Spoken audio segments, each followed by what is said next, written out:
Good morning. Welcome.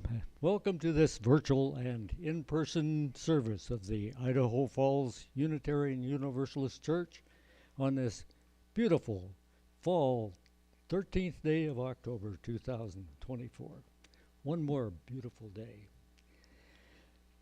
Welcome to this place of peace. May we find some moment of quiet contemplation. Welcome to this place of celebration. May our hearts soar with gratitude for the gift of life.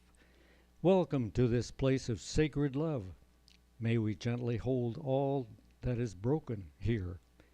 Welcome to this place of inquiry.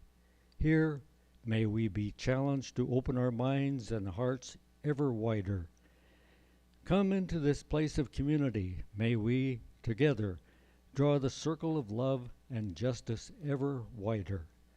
Welcome to this sacred place. Come, let us worship, celebrate, grieve, and love together.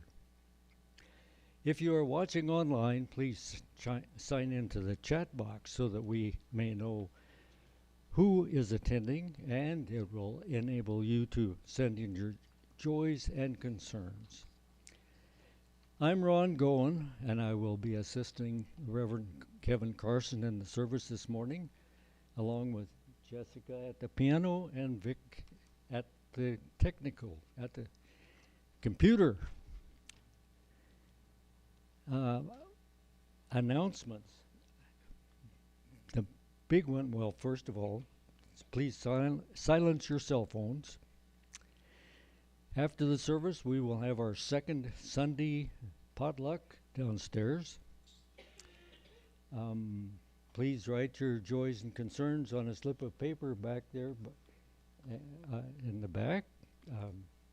Are there any other announcements?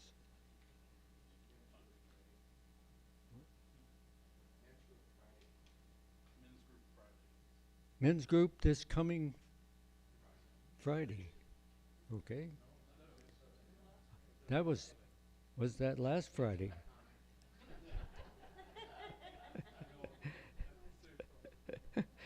Okay. No other announcements. Okay. All right, I have one special announcement this morning, and this is a reminder, if you're considering joining our congregation, please reach out to me and we can either set up a class or I can do one-on-ones. But this morning, I'm pleased to welcome Julie Mortensen, if you'll please come up, who's decided to make that next step and join the congregation. So I want to welcome everyone. So we will sign here like this.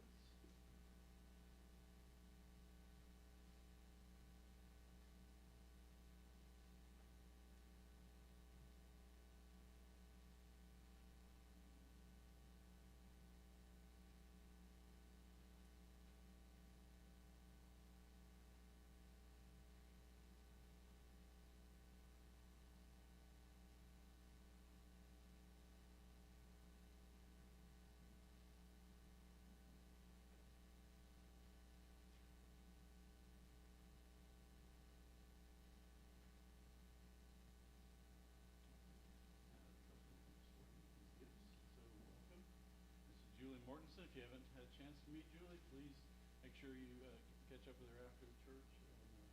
We welcome you here, and you're the first person to sign the book this church year. So hopefully there'll be many more. So welcome. Thanks. Yeah.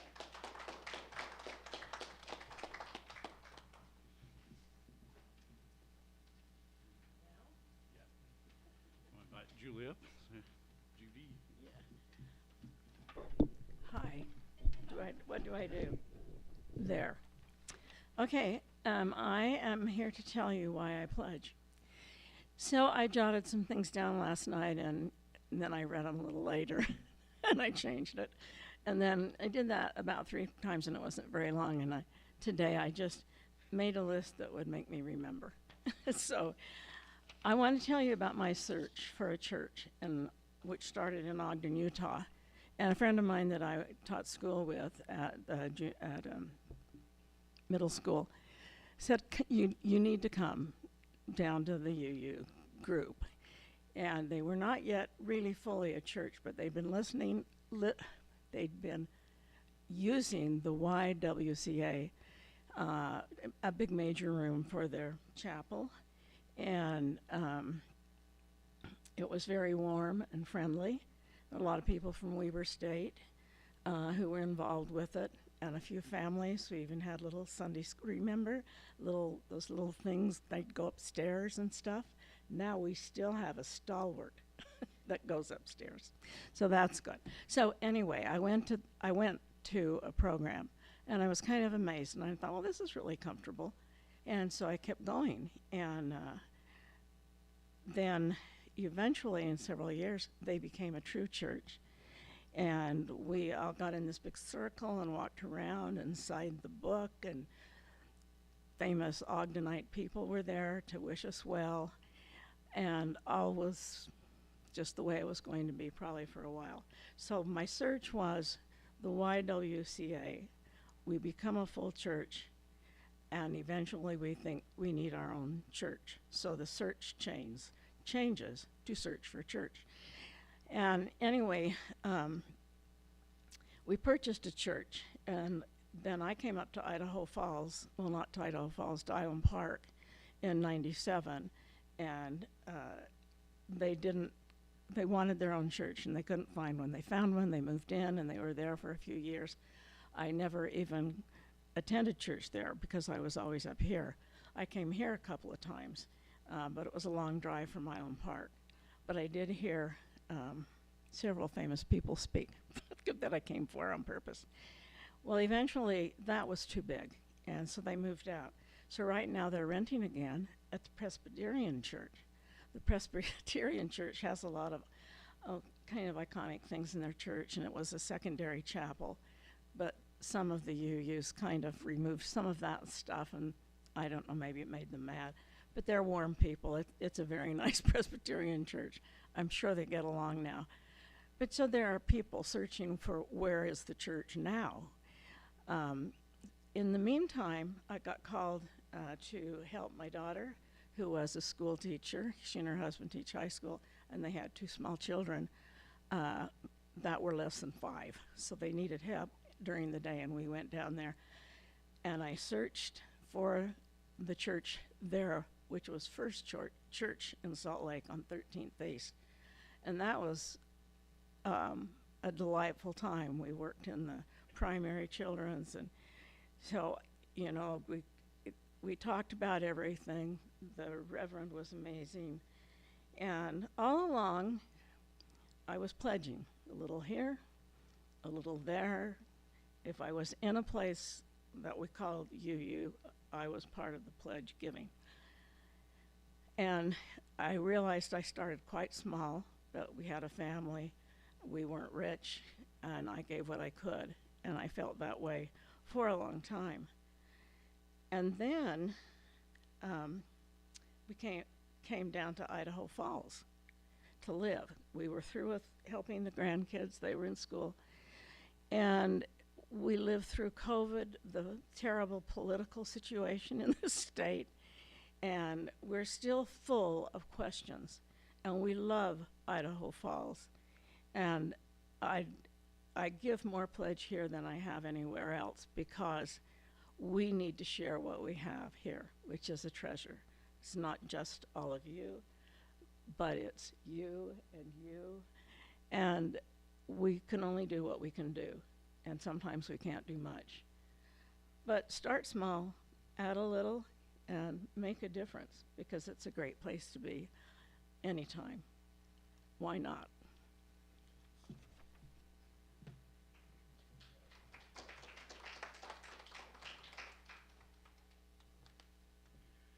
Well, let us stand and greet one another in the spirit of community.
Yeah.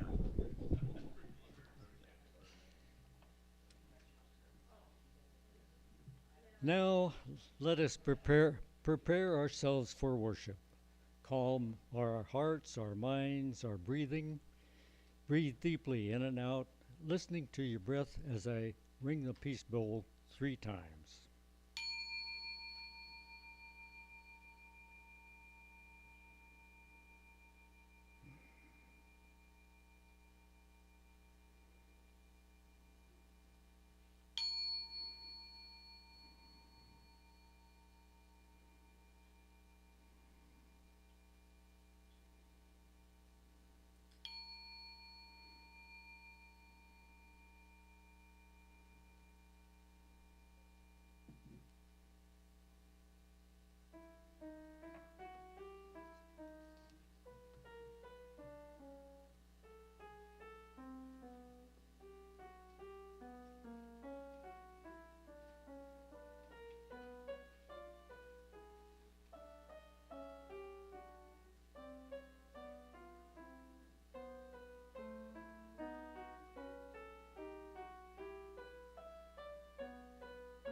Our church's covenant helps us remember why we are a part of this faith and why we give our time and resources to this congregation. If you so choose, please recite along with me the covenant that this congregation has chosen to live by. Love is the spirit of this community, and service its law. This is our great covenant, to dwell together in peace, to seek the truth in love, and to help one another. We will now light the chalice. The chalice lighting is accompanied by words from Deborah Burrell. Fire consumes and casts a bright light. May our chalice flame consume our regrets for the past, our fears about the future, and our worries about today. May it light for us a path of peace and joy.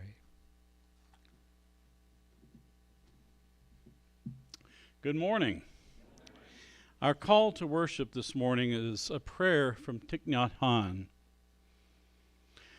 Let us be at peace with our bodies and our minds. Let us return to ourselves and become holy ourselves. Let us be aware of the source of being, common to us all and to all living things. Evoking the presence of the great compassion, let us fill our hearts with our own compassion toward ourselves and toward all living beings. Let us pray that we ourselves cease to be the cause of suffering to each other. With humility, with awareness of the existence of life and of the sufferings that are going on around us, let us practice the establishment of peace in our hearts and on earth. Amen. I invite you now to rise in body or spirit and join in singing our opening hymn, number 361, Enter, Rejoice, and Come In.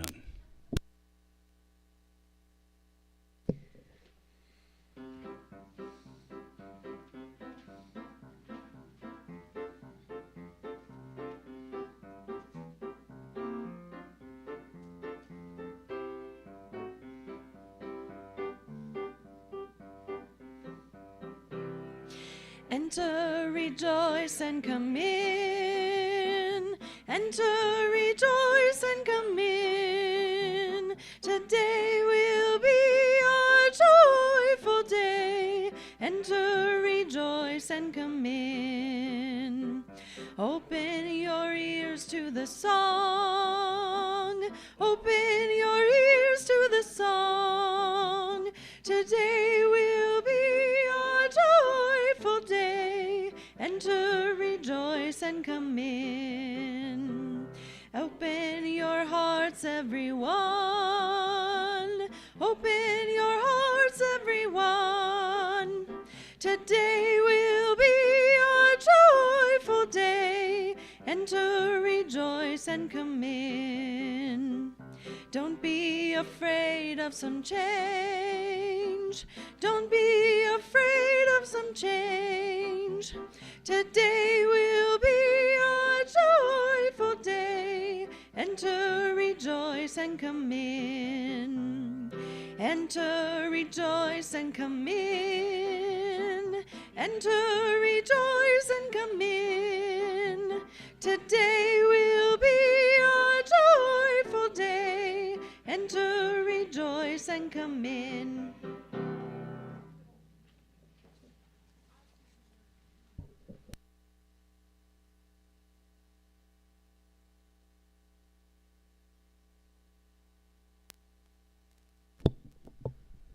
I heard someone say awesome. And it is an awesome song. And right now I'm going to share a Time for All Ages. It's a Cherokee tale, and it's about how thunder deputizes the eagle. This is a story about thunder and the eagle. They say that thunder and the eagle are best friends.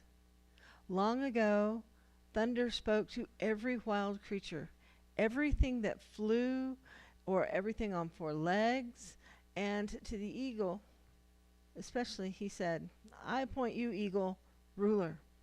You must have a meeting with all the wild animals and creatures, and you must answer all their requests. It's a big responsibility. If you think they should be a certain way, make them that way. You must ask them what they want to be, said Thunder. So Eagle called a meeting. All kinds of birds came to it. When they arrived, the meeting was called to order. The eagle asked each of them what he wanted to be able to do. The quail, who was very selfish when asked about anything, immediately rose and went and stood beside the eagle. Could you give me the power so that when a man sees me fly, he will instantly die of fright? That was the quail's question for Eagle. No. No, said the eagle. You're just entirely too small. I could not give you that kind of power. But I can go this far.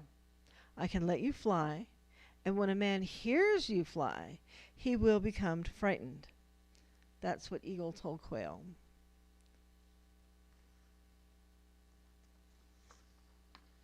quail said, "All right, I can live with that." And that's why when we hear quail flying, we become frightened because he makes a whirring noise. And that's all the power he was allowed. Next came the terrapin that crawls on land. "I would like to be able to produce a poison that kills people. Allow me that kind of power," he said to Eagle.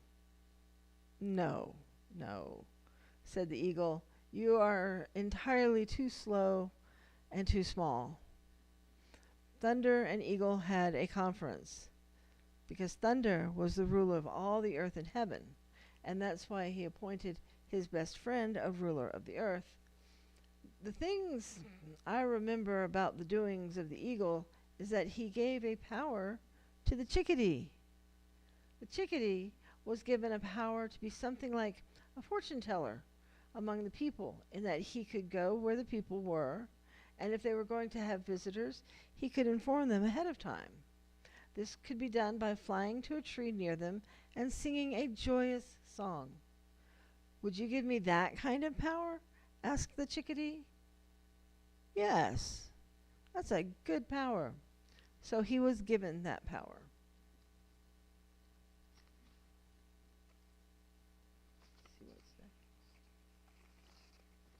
And that is why the Cherokees say when they see a chickadee fly into a tree, the chickadee says somebody is coming.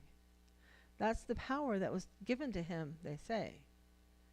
Then the red bird, what we call a cardinal, the beautifully singing bird, came up. "Let the people have faith in me. I want to be able to sing joyful songs when it is going to rain." So he was given that power. And that is why the old Cherokees all believe that when they see this bird singing atop a tree, it will rain. That's all the power he was given. The Shrike came up and said, "All I want is to be an expert dance caller." So he was given that power. Said the people long ago, the eagle was the ruler of the earth, but Thunder was the ruler of the whole universe. And they got together to decide if all of their distributed powers were going to be satisfactory. So said the people of the times long ago. We will now sing the children out.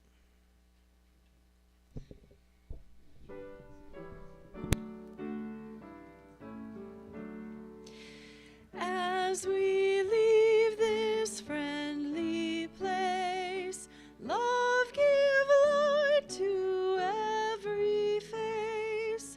May the kindness which we learn light our hearts till we return.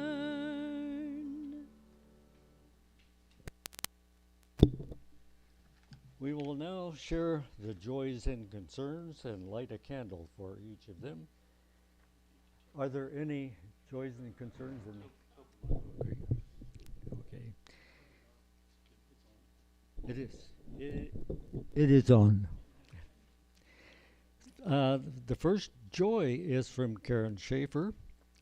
"Bob and I celebrated our 53rd wedding anniversary with some hikes in Sun Valley, visiting the nature preserve." It's a great place to do it. Maya, a joy and a concern. "Give many thanks that Briar was able to enjoy an evening with friends and prayers for continued healing." Okay. And from Molly Brinkerhoff, "A concern and a sorrow. My friend Elizabeth Preston, a former member who now lives in Portugal, has been diagnosed with terminal," I cannot read this, "cancer." So sorry to hear that. And are there any other joys or concerns? we will light one additional candle for those joys and concerns that we hold in our hearts.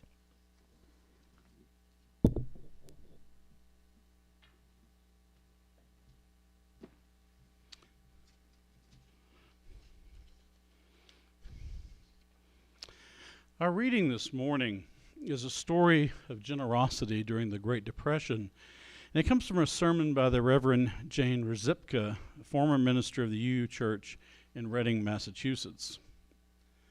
In the 1930s, of course, times were tough.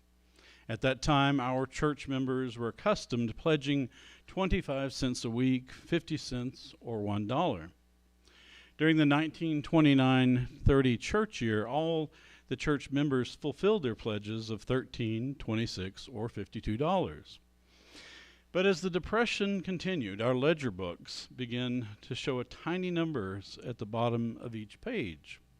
5 cents, $2, $12, and then a little S. 5 cents short on the pledge, $12 short, just what one would expect. But imagine this. Imagine that more numbers appear at the bottom of the ledger. $4, 80 cents, $7, 30 cents. And after these numbers, the tiny letter O. $4 over the pledge, 80 cents over. I can find no evidence of special appeal from the governing board, no traces of public discussion, only the quiet generosity of the people of our church.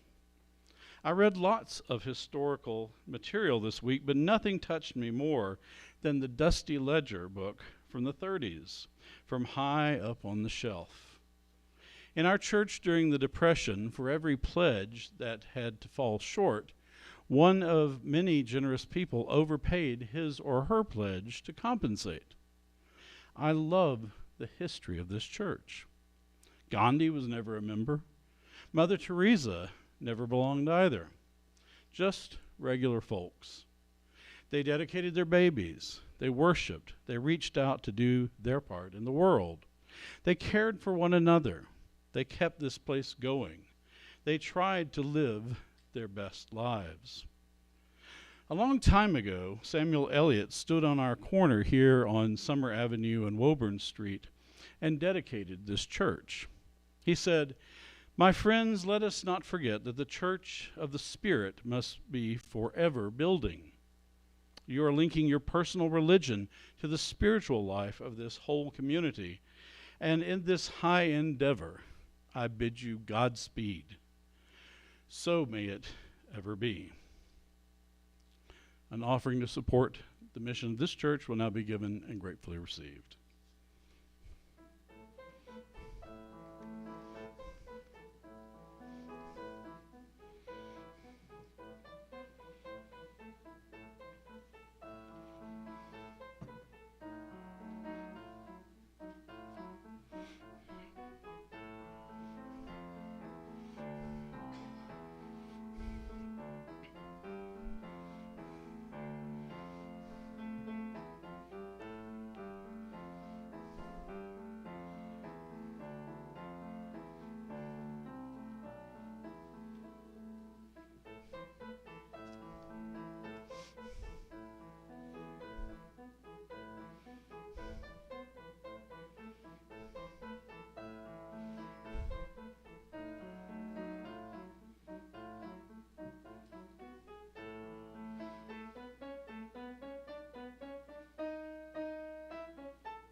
In a ceremony this past Monday, Vice President Kamala Harris planted a tree at her residence and gave a short speech to mark the one-year anniversary of the Hamas attacks in Israel, which set off the horrific conflict that has followed. In her remarks, she quoted the Jewish philosopher Rabbi Abraham Joshua Heschel, who wrote, "Religion begins with a consciousness that something is asked of us." It is an intriguing statement, and I have been wrestling with this idea all week.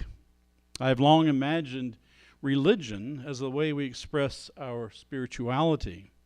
Or, to put it another way, how we do religion is the outward expression of our inner experience of the sacred in whatever form it takes. Religion is typically thought of as a noun, but it is really more of a verb. In fact, the origin of the word religion is the Latin verb religare, which means to bind. Religion binds us together in community, and it is something we do to express our spirituality. So, returning to the quote from Rabbi Heschel, I can agree that the impulse to express our spirituality begins with a consciousness that something within us prompts us to act in a religious way. And how we express ourselves religiously is not limited to worship, prayers, or rituals, though they are important and are the kinds of things most people think of when we talk about religion.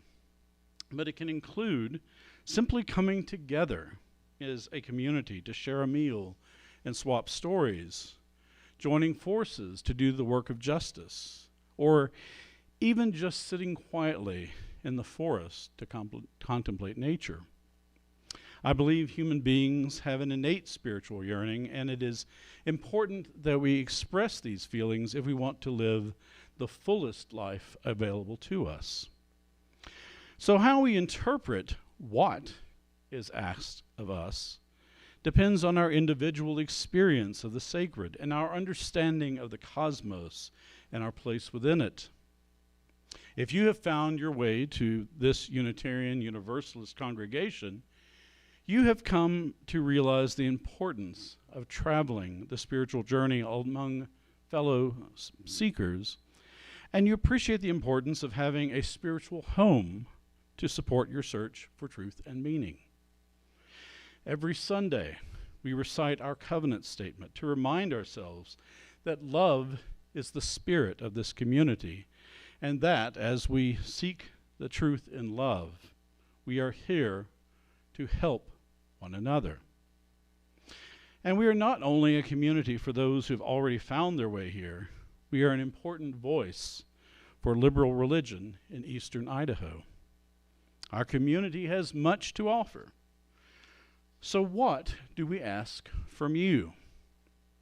As you know, this is the month we kick off our annual pledge drive to support this congregation.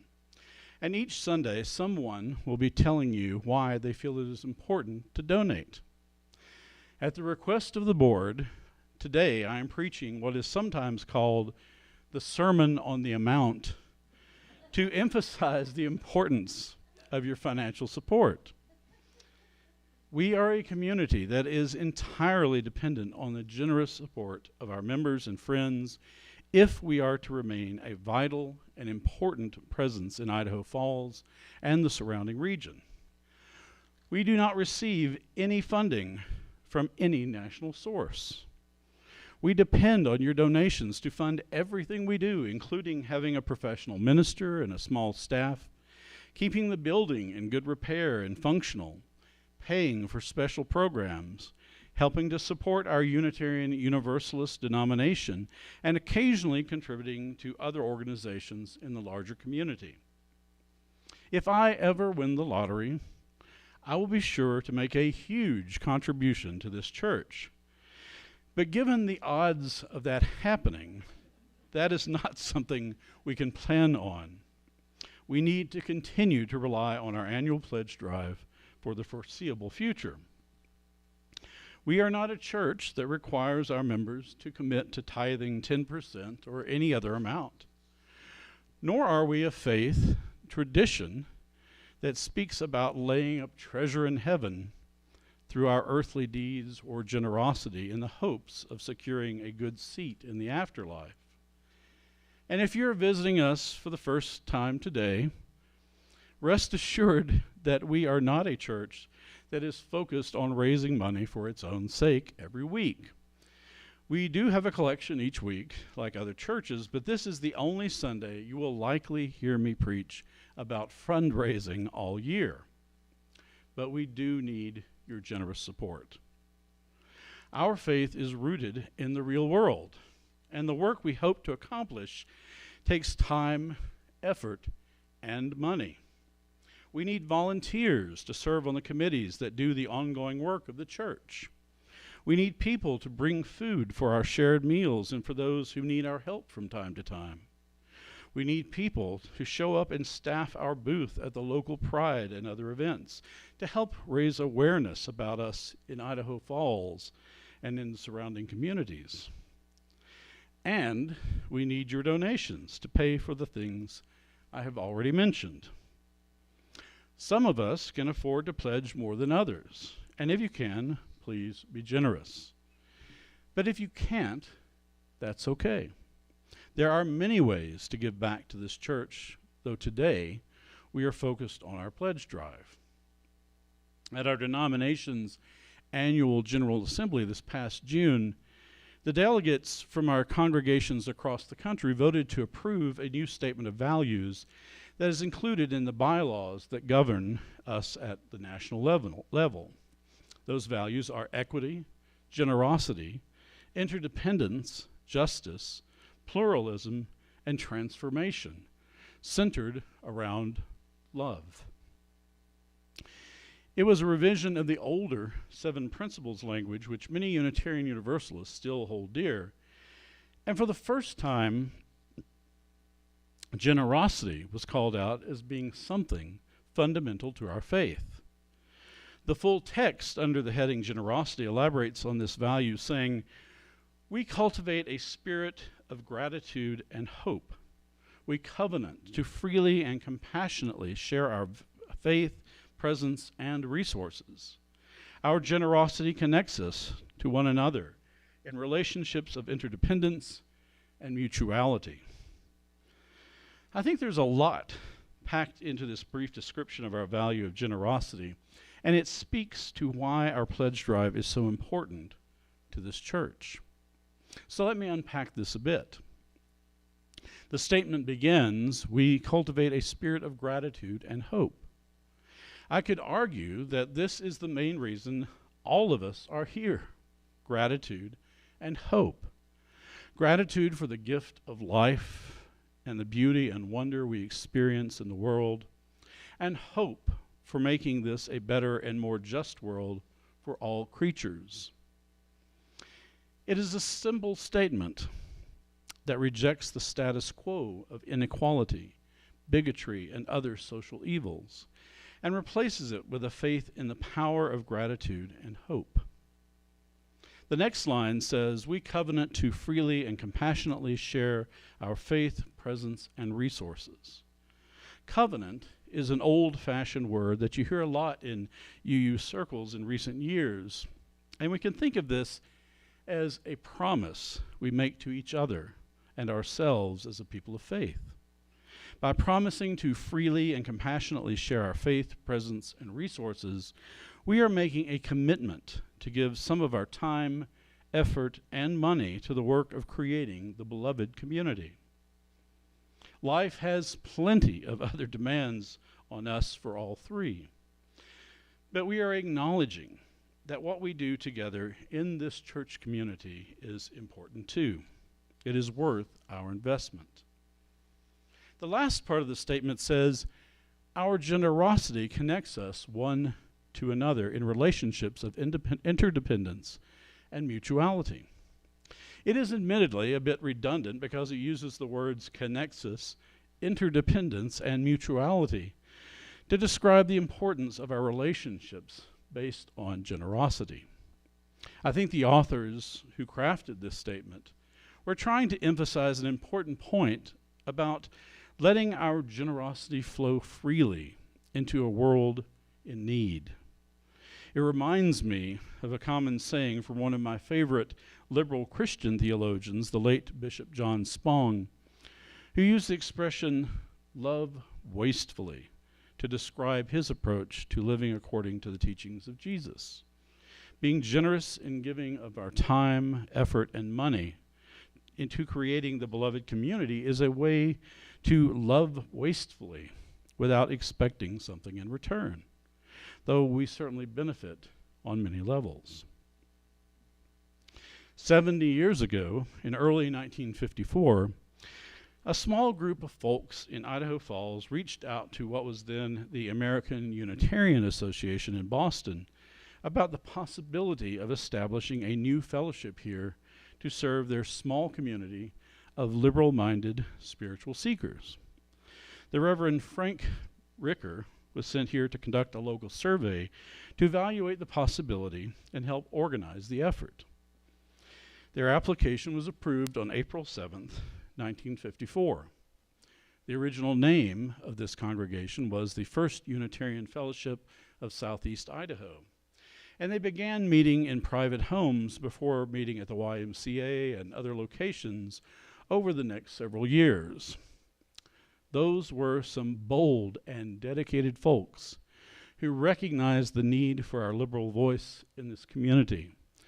And through lots of time, effort, and money, they left us the legacy of this church. Much has changed over the last 70 years, including the name of this congregation, the acquisition of this building in 1989, the merger of the Unitarians and Universalists into our present Unitarian Universalist Association in 1961, and calling the first settled ministers, of which I am only the third. Even the theological flavor of our religious movement has evolved from being mostly a liberal Christian faith to one that is much more diverse and largely humanistic. What hasn't changed is the need for us to serve Idaho Falls and the surrounding communities. This congregation has been a voice of liberal religion in a very conservative region of the country for decades. And unless you just crawled out from under a rock, you know that we are needed now more than ever. This congregation has been a champion of human rights, and especially those of LGBTQ+ folks who are easy political targets for right-wing politicians. Now we are one of the worst states in the nation for women's reproductive health. Women are already forced to flee to other states for abortion medical care, and we are likely to face an incredible shortage of OBGYN physicians and related healthcare professionals due to the fear of practicing under oppressive laws that disrespect a woman's authority over her own body. This congregation has a history of being engaged with these and other social issues. This congregation has also been a refuge for spiritual seekers coming out of the LDS Church and other faiths they found no longer worked for them, and a home for those who may have no affiliation with another tradition, but who felt a longing to explore their spiritual yearnings with others who do not claim to possess an exclusive lock on the truth.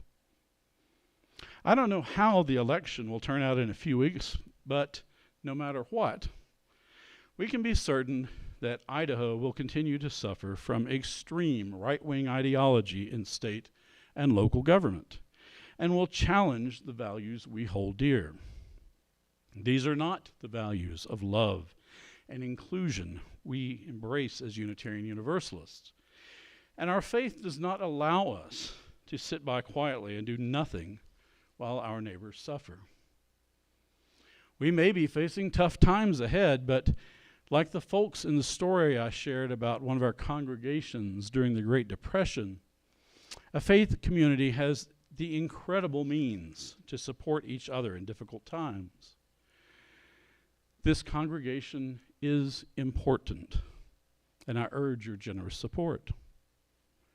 For a faith community, a culture of generosity means reflecting on our principles and values, the nourishment we find in the relationships we enjoy here, and the mission of our congregation in the world, and then making a financial commitment that aligns with our vision. It is a leap of faith that we can make a difference, and that giving some of our wealth to make this happen is a worthy investment. Keeping the lights on and covering the operational expenses is important, of course. But imagine the possibilities if our generosity went far beyond these essential needs. What could we do to help this fractured and hurting world? It is common these days for liberal faith leaders to say that budgets are moral documents when they're calling for elected officials to allocate funds to improve the lives of average folks in need. The same can be said of our church budget, which is limited only by the amount of donations we receive. Just imagine ways we could become more visible and engaged in our area with your generous support. We need each other and this community. And I have faith that together we can achieve amazing things. Like today, in the weeks to come, we will share more testimonials from your neighbors about why they pledge to the U Church in Idaho Falls. And I suspect you will hear common themes that remind you of your own reasons. So please reflect on what this congregation means to you and pledge generously. Continuing to nurture and support this important spiritual community for generations to come is what is asked of us. I invite you to rise in body or spirit once again and join in singing our closing hymn, number 128, For All That Is Our Life.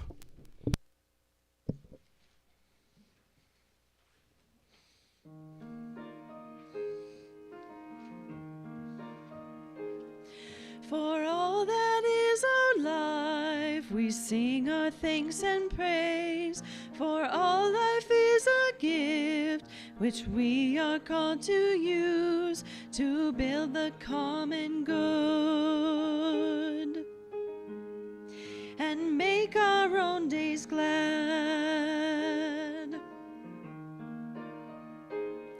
For needs which others serve, for services we give, for work and its rewards, for hours of rest and love, we come with praise and thanks. For all that is our life,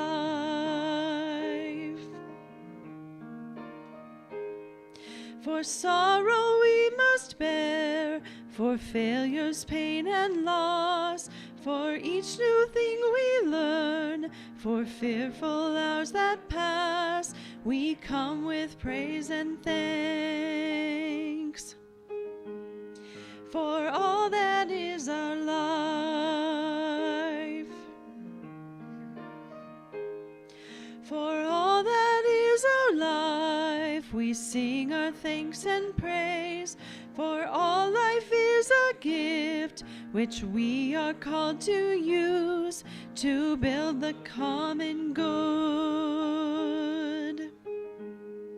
and make our own days glad.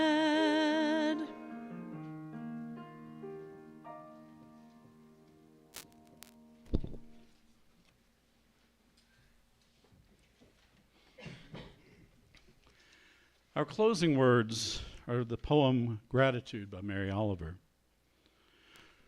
What did you notice?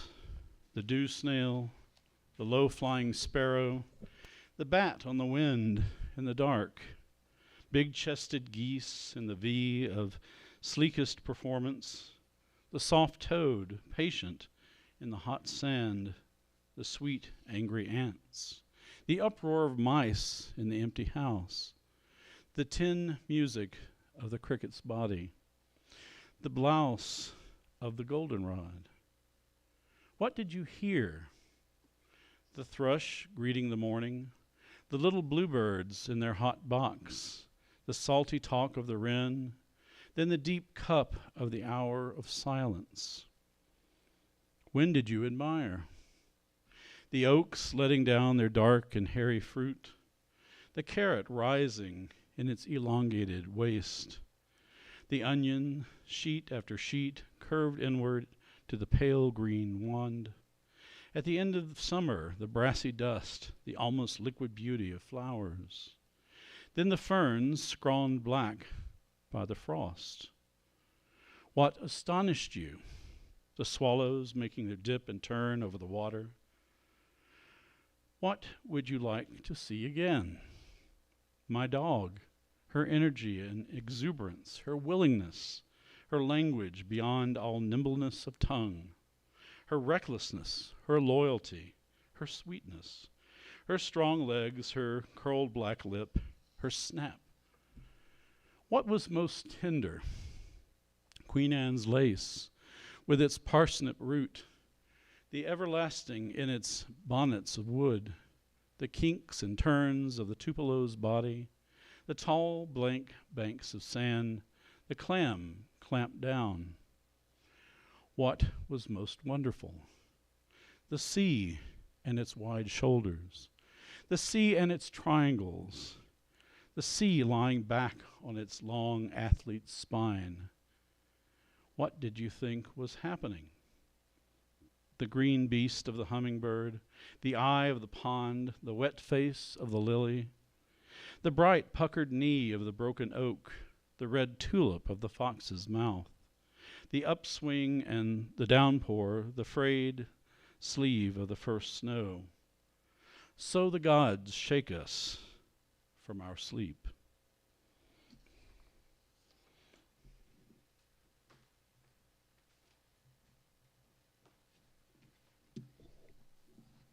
We'll now extinguish the chalice. Please join me in reading the words for the extinguishing the chalice. We extinguish this flame, but not the light of truth, the warmth of community, or the fire of commitment. These we carry in our hearts until we are together again.